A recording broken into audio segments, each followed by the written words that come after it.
Hello friends and welcome back again to my YouTube channel Study with Ela। तो आज की video में हम स्टार्ट करने वाले हैं हनीसकल बुक का first chapter who did पैट्रिक्स homework. तो उससे पहले अगर आप मेरे चैनल पर नए हैं या अभी तक आपने मेरे चैनल को सब्सक्राइब नहीं किया है तो पहले आप मेरे चैनल को सब्सक्राइब कर दें और साथ ही बेल आइकन भी दबा दें जिससे आपको मेरी सारी नई वीडियोस की नोटिफिकेशन मिलती रहे। तो चलिए स्टार्ट करते हैं आज का लेसन हु डिड पैट्रिक्स होमवर्क। तो पैट्रिक कौन है? हमारी इस स्टोरी का मेन कैरेक्टर। तो टाइटल में ही क्वेश्चन मार्क है, उसमें पूछा गया है कि पैट्रिक का होमवर्क किसने किया। तो अब हम इस स्टोरी को पढ़ेंगे और उसमें पता लगाएंगे कि पैट्रिक का होमवर्क किसने किया। Patrick never did homework, too boring, he said. He played hockey and basketball and Nintendo instead. तो जो पैट्रिक था वो कभी भी अपना होमवर्क नहीं करता था, वो कहता था कि टू बोरिंग, ये तो बहुत बोरिंग है। और उसकी जगह वो क्या करता था, वो हॉकी खेलता था, बास्केटबॉल खेलता था और निंटेंडो खेलता था। तो निंटेंडो क्या है, एक तरह का वीडियो गेम है जिसे वो खेलता था। His teachers told him, Patrick do your homework और you won't learn a thing. And it's true, sometimes he did feel like an ignoramus, but what could he do, he hated homework. तो जो Patrick के teachers थे वो भी उसको कहते थे कि अपना होमवर्क करो नहीं तो तुम कुछ भी नहीं सीख पाओगे।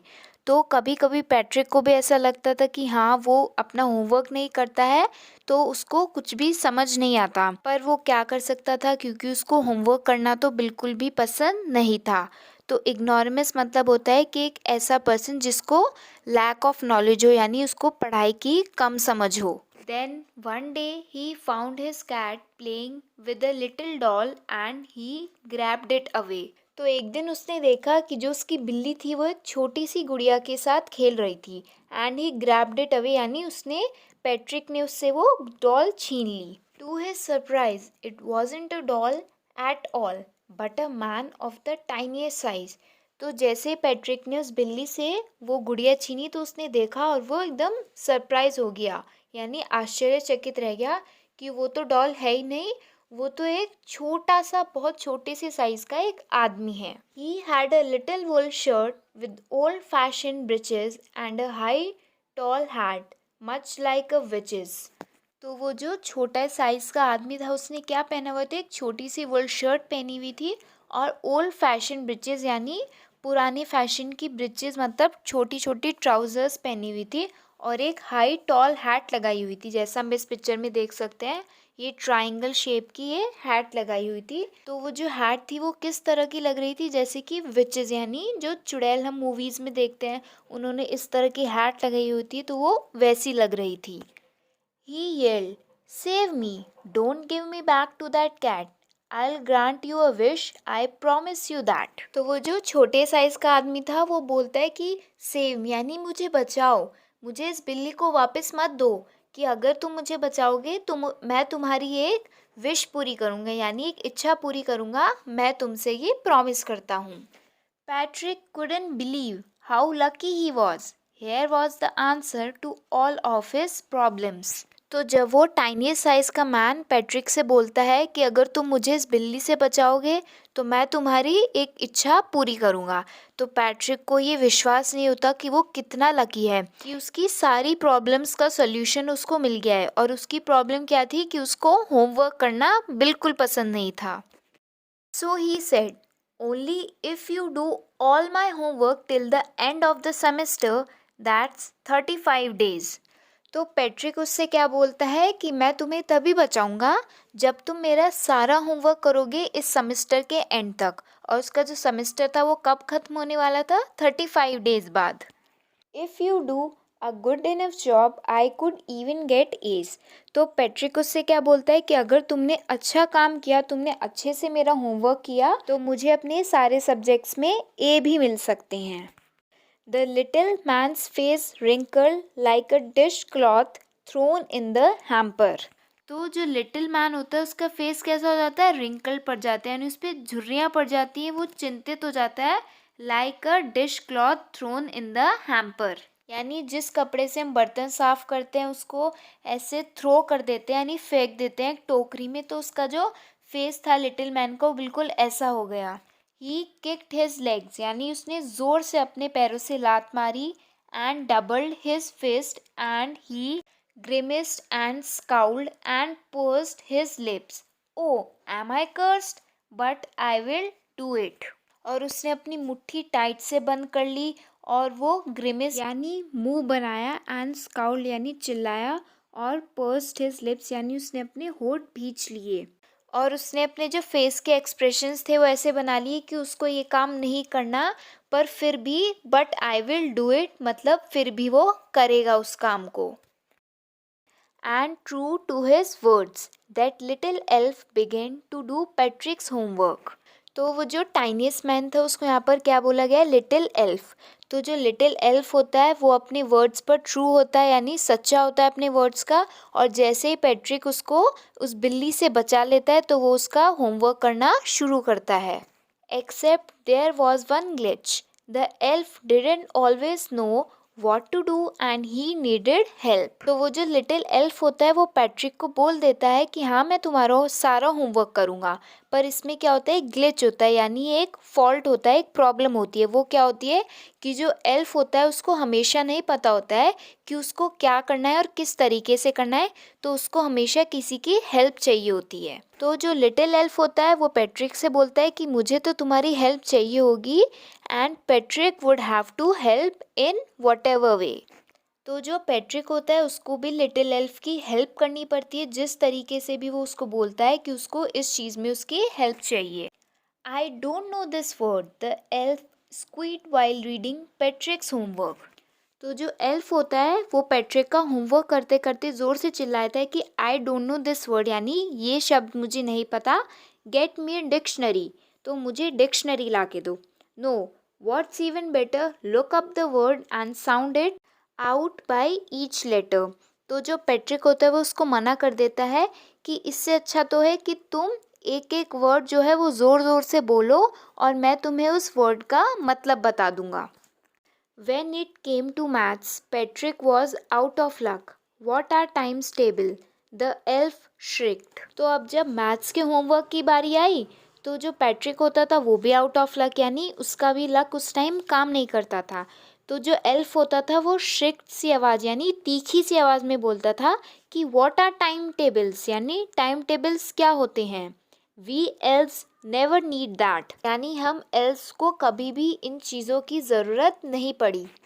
And addition and subtraction and division and fractions. तो जो एल्फ होता था वो बोलता था पैट्रिक से कि ये टाइम टेबल्स क्या होते हैं, हमें इन चीज़ों की कभी भी ज़रूरत नहीं पड़ी, एडिशन की, सब्ट्रैक्शन की, डिविजन की और फ्रैक्शंस की। Here sit down beside me, you simply must guide me. तो जो एल्फ होता था वो पैट्रिक से बोलता था कि तुम मेरे पास बैठो और मेरी मदद करो, मुझे गाइड करो कि इसको मैं कैसे सॉल्व करूं। Elves know nothing of human history, to them it's a mystery. तो अब ह्यूमन हिस्ट्री के होमवर्क की बारी आती है तो एल्फ को तो बिल्कुल भी नहीं पता था ह्यूमन हिस्ट्री के बारे में, क्योंकि ये तो उसके लिए एक मिस्ट्री की तरह थी, एक पहेली की तरह थी। So the little elf already a शाउटर just got louder. तो जो एल्फ होता है वो पहले से ही चिल्ला रहा होता है कि उसकी हेल्प करो, उसको addition, subtraction, division, time table से क्या होते हैं उसको नहीं पता।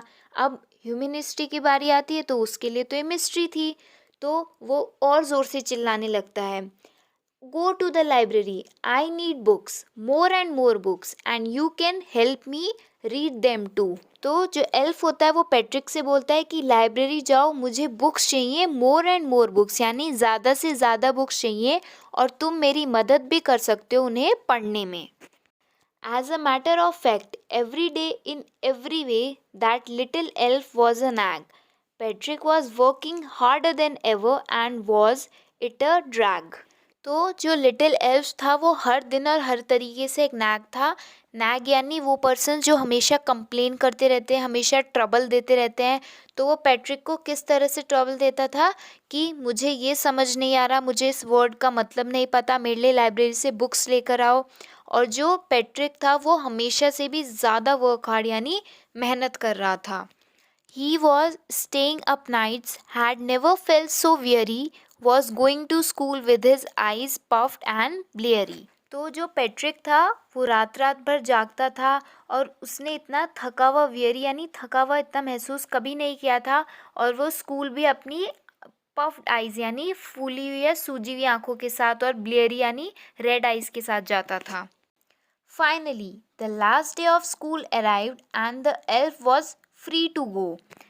तो फाइनली आज लास्ट डे यानी अंतिम डे था स्कूल का, और अब जो एल्फ था वो बिल्कुल फ्री हो गया था वहाँ से जाने के लिए। As for homework there was no more, so he quietly slyly slipped out the back door. तो अब finally last day of school आ गया था, तो अब कोई भी पैट्रिक का होमवर्क नहीं बचा था करने के लिए, तो जो लिटिल एल्फ होता है वो चुपचाप से पीछे वाले दरवाजे से चला जाता है। Patrick got his A's, his classmates were amazed. तो जो पैट्रिक होता है उसको ए ग्रेड मिल जाता है और जो उसके क्लासमेट्स होते हैं वो एकदम अमेज्ड रह जाते हैं। His teachers smile and were full of praise. तो उसकी जो टीचर्स होती हैं वो स्माइल करती हैं और फुल ऑफ प्रेज यानी उसकी तारीफ होती है। And his parents they wondered what had happened to Patrick. और जो उसके पेरेंट्स होते हैं वो सोचते हैं कि पैट्रिक को क्या हो गया। He was now the model kid. तो जो पैट्रिक है वो अब एक मॉडल किड यानी उसके अंदर जो बिहेवियर था वो चेंज हो गया था। वो क्लीन्ड हिज रूम यानी वो अपना कमरा खुद साफ करता था। डिड हिज चोरस, अपने सारे घर के काम खुद करने लग गया था। वॉज चेयरफुल यानी अब वो एकदम खुश रहने लगा था। नेवर रूड, वो किसी से रूडली बिहेव नहीं करता था। Like he had developed a whole new attitude. तो ऐसा लग रहा था कि उसके अंदर एक बिल्कुल नया एटीट्यूड डेवलप हुआ है। वो एकदम हमेशा खुश रहने लगा था और किसी से भी रूड बिहेव नहीं करता था, अपने सारे काम खुद करता था। You see in the end Patrick still thought he had made that tiny man do all his homework. तो जो पैट्रिक होता है वो अभी भी यही सोच रहा होता है कि उसने जो था उस टाइनी मैन से अपना सारा होमवर्क करवाया। But I will share a secret just between you and me. तो अब ऑथर बोलते हैं कि मैं आपके साथ एक सीक्रेट शेयर करने वाला हूँ, just between you and me यानी सिर्फ आपके और मेरे बीच में। It wasn't the elf, Patrick had done it himself. तो वो क्या बोलते हैं, क्या सीक्रेट शेयर करते हैं कि जो होमवर्क है वो पैट्रिक ने खुद किया है, ना कि एल्फ ने किया है। क्योंकि जो एल्फ था वो हमेशा उससे कहता रहता था कि मुझे ये नहीं आता, मुझे इसकी लाइब्रेरी से बुक ला कर दो, मुझे इस चीज़ का मतलब समझाओ। तो जो होमवर्क था वो सारा किसने किया, खुद पैट्रिक ने। तो इसी के साथ हमारा चैप्टर ख़त्म होता है। तो अगर आपको ये वीडियो पसंद आई हो तो वीडियो को लाइक करना, अपने दोस्तों के साथ शेयर करना और हमें कमेंट करके ज़रूर बताएं कि आपको ये वीडियो कैसी लगी। And thanks for watching this video.